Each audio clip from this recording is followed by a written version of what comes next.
Good morning mga boss. Ayan, ito nga pala yung almusal natin. Maggi saba, egg at saka shrimp. Masarap to mga boss. Una, imamarinate natin yung bawang, sibuyas at saka luuy.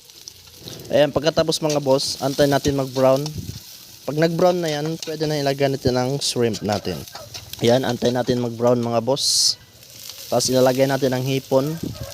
Sarap to mga boss. Pag na-try nito, bagong recipe na nagawa ko ngayon. Pagkatapos ng mga boss ay hantayin natin, tas halu-haluin natin. Ayan. Uy, tapos antayin natin mag-brown yan. I-mekos-mekos muna natin. Ayan. Bale, nagpalit ako ng kaldero kasi alam nyo na, di kasya. Tapos ilagyan natin ang powder ng Maggi. Bale, yung gamit ko ay Maggi curry. Dalawang pirasong nilagay ko. Ayan mga boss. Tapos lagyan natin ng konting tubig para hindi siya masunog. Madami na pala para diretso na. Yan. Antayin natin kumulo bago ilagay natin ang Maggi.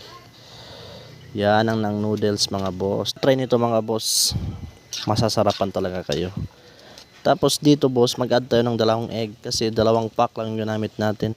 Sa isang pack mga boss, isang egg lang. Yan, dalawa. Yan. Tignan nyo, kumulo na. Okay, mekos-mekos natin. Ito ang resulta mga boss. Sarap yan sa umaga at kanin.